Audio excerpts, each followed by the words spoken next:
ចរាយជីវិតមានន័យវិជ្ជមានជីក្បាលបីជាមិនកាន់តែក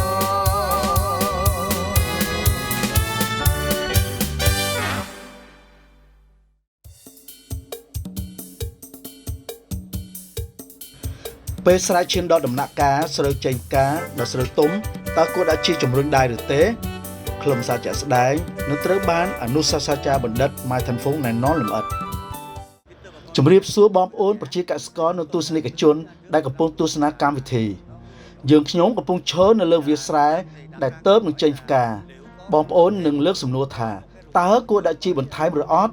ទៅលើវាលស្រែដើម្បីទទួលបានទិន្នផលនិងគុណភាពខ្ពស់ជាង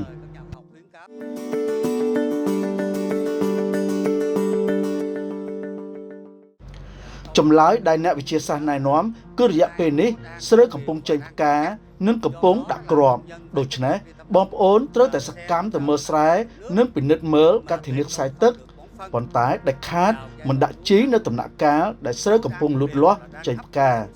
ស្រូវកំពុងលូតលាស់ចេញផ្កាគឺកំពុងស្រូបយកពន្លឺព្រះអាទិត្យបង្កើនរស្មីសំយោគនិងស្រូបយកសារធាតុចិញ្ចឹមនិងទឹកដែលមាននៅក្នុងដីដែលជាសារធាតុចិញ្ចឹមដែលបងប្អូនបានដាក់ជីឲ្យស្រូវកំណត់គ្រាប់ដើម្បីផ្ដល់ជីជាតិសម្រាប់ធ្វើរស្មីសំយោគបានល្អហើយបញ្ចូលជីជាតិចូលទៅក្នុងគ្រាប់ដើម្បីបំពេញគ្រាប់ស្រូវអាស្រ័យហេតុនេះបងប្អូនយើងដែលខាតមិនដាក់ជីក្នុងអំឡុងពេលស្រូវចេញផ្កានេះទេ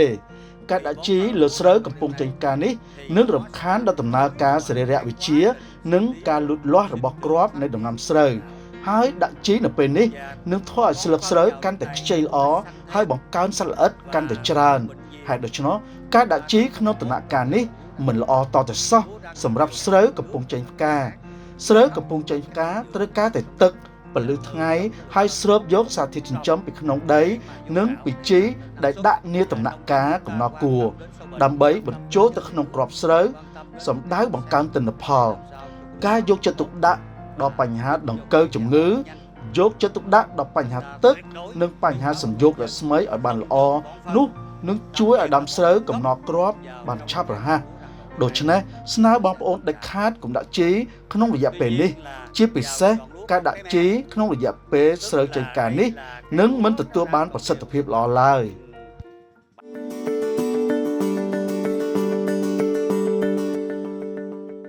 vào lúc ពេលដាំស្រូវតាមដោយផ្លែអំពិល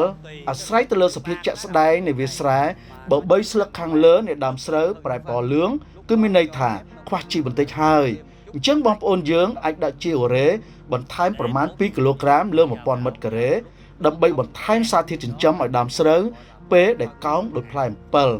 អ្នកវិទ្យាសាស្ត្រហៅថាដាក់ជីសម្រាប់កំណត់គ្រាប់ការដាក់ជីនេះអនុវត្តតែក្នុងករណី3ស្លឹកខាងលើប្រែពណ៌លឿងតែបើ3ស្លឹកខាងលើនៅខៀវខ្ចីបៃតងដូចខ្ញុំកំពុងកាន់នៅលើដៃនេះ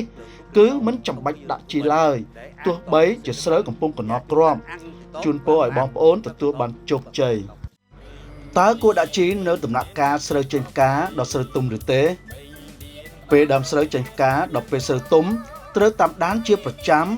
យកចិត្តទុកដាក់បញ្ហាទឹកឲ្យបានគ្រប់គ្រាន់និងគ្រប់គ្រងសត្វល្អិតនិងជំងឺឲ្យបានល្អ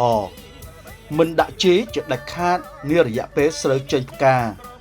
នៅដំណាក់កាលស្រូវកោងដោយផ្លែអំពិល3ស្លឹកខាងលើប្រែពណ៌លឿងដាក់ជីកំណត់គ្រាប់ដោយប្រើជីអូរ៉េ2គីឡូក្រាមលើ1000ម៉ែត្រការ៉េ3ស្លឹកខាងលើនៅខៀវខ្ចីបៃតងគុំដាក់ជីកំណត់គ្រាប់